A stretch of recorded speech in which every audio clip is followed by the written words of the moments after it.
আসসালামু আলাইকুম। কেমন আছেন আমার বন্ধুরা? আশা করি ইনশাল্লাহ যে যেখানেই আছেন সুস্থ আছেন এবং ভালো আছেন। তো আজকে চলে এলাম সৌদি আরব জেদ্দা একটা উটের খামারে। আসলে আপনাদের দেখানোর জন্য যে উট কী খায়, ওর জীবন কিভাবে চলে এবং মরুভূমিতে কোথাও কোনো গাছপালা নাই, তারপরে এই মরুভূমিতে কী খায় সেটা আপনাদের দেখানোর জন্য। এক কথায় বলতে গেলে ওর জীবন চক্র কেমন। আসলে সবাই জানি আমরা উট একটা মরুভূমির প্রাণী এবং আমরা যারা বাংলাদেশে আছি বা ইন্ডিয়া আছি আমরা বলি উট মরুভূমির জাহাজ। এটা একদমই সত্য কথা। কারণ এই বালুর ভিতর দিয়ে কোনো গাড়ি ঘোড়া চলতে না পারলেও উট ঠিকই স্বাচ্ছন্দ্যে চলতে পারে। কারণ একদমই স্বাচ্ছন্দ্যে চলতে পারে। মরুভূমিতে কোথাও কোনো সবুজ ঘাস নাই, তারপরেও আপনার উট স্বাচ্ছন্দ্যে একদমই মনে করেন যে আপনার যে মরা ঘাস গাছপালা এবং বিভিন্ন প্রকারের আপনার উদ্ভিদ আছে যা শুকিয়ে গেছে, সেগুলো ওরা খায়। এমনি মূলতই উট একটা শান্ত প্রাণী, একদমই শান্ত। কিন্তু যখনই রাইগে গেলে ওরা অশান্ত হয়ে যায়। তাছাড়া মোটামুটি একদমই শান্ত প্রাণী। আমি ওর কাছে তো তেমন কোনো আক্রমণাত্মক না, শান্ত একটা প্রাণী। মূলত এই আপনার ওরা সারাদিনে প্রায় 10 থেকে 12 কিলোমিটার ওরা চলে। কারণ সৌদি আরবে পর্যাপ্ত পরিমাণে ঘাস না থাকার কারণে ওরা সারাদিনে প্রায় 10 থেকে 12 কিলোমিটার পথ অতিক্রম করে খাবারের সন্ধানে। আর আমাদের একটা কথা প্রচলন আছে যে উট একদিন পানি খাইলে 6 মাস পানি খায় না। এটা সম্পূর্ণ ভুল। কারণ উটের এক্সট্রা একটা ফিল্টার আছে, সেটাই পানি জমা রাখতে পারে, তাই বলে 6 মাস না। মোটামুটি আপনার 1 থেকে 2 দিন বা 3 দিন পানি না খাইলে ওরা চলতে পারে। ওদের আপনার আলাদা এক্সট্রা একটা পানির একটা আপনার যারে বলে থলে বা পট আছে এক্সট্রা ওর শরীরের ভিতরে, ওটাই জমা রাখে।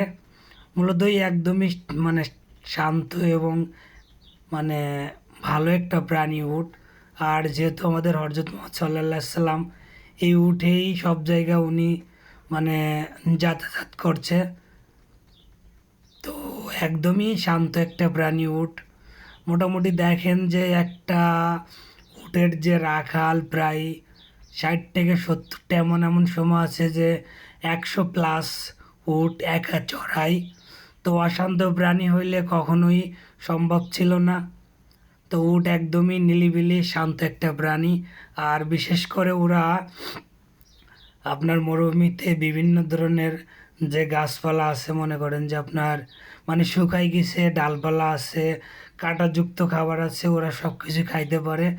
এবং ওদের যে পায়ের পাতা, আমরা বলি খুর, অনেক চওড়া। অর্থাৎ সাধারণ গরু বা ছাগলের তুলনায় ওদের পায়ের খুর অনেক চওড়া, যাতে খুরটা বালুর ভিতরে বসে না যায়, তার জন্য এরকম চওড়া। এটা হয়তো সৃষ্টিকর্তাই এরকম সৃষ্টি করছে। মূলত এই উট একটা মরুভূমির প্রাণী। যদি কেউ বাংলাদেশে পালন করতে চায়, হয়তো বাংলাদেশের আবহাওয়ার সাথে সামঞ্জস্য হবে।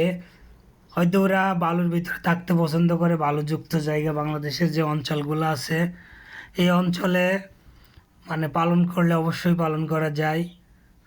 তো দেখেন যে একদমই নিলিবিলি শান্ত, তেমন কোনো আক্রমণাত্মক না। অন্য অন্য যেমন গরু মানুষকে ঢুস দেয়, এর তেমন না। দেখেন যে একটা রাখাল প্রায় 60 থেকে 65টা উট নিজে একা চড়াচ্ছে। তো যদি আপনার তেমন আক্রমণাত্মক হতো তাহলে কখনোই সম্ভব ছিল না। আর উট একদমই নিলিবিলি শান্ত একটা প্রাণী। এটা বাংলাদেশে পালন করলে হয়তো সম্ভাবনা ভালো। কারণ দেখেন যে মাঝে মাঝে একটা দুইটা ঘাস আছে, এগুলাই ওরা খাচ্ছে। তো যদি ভিডিওটা ভালো লাগে তো অবশ্যই আমার চ্যানেলটা সাবস্ক্রাইব করবেন এবং পাশে থাকা বেল আইকনটা ক্লিক করে রাখবেন, যাতে নতুন নতুন ভিডিও সবার আগে আপনার কাছে পৌঁছায়। তো সবাই ভালো থাকবেন, সুস্থ থাকবেন। আল্লাহ হাফেজ। আর যদি ফেসবুক পেজ থেকে দেখেন তো অবশ্যই আমার পেজটা ফলো দিবেন এবং একটা লাইক দিতে ভুলবেন না। সবাই ভালো থাকবেন, সুস্থ থাকবেন। আল্লাহ হাফেজ।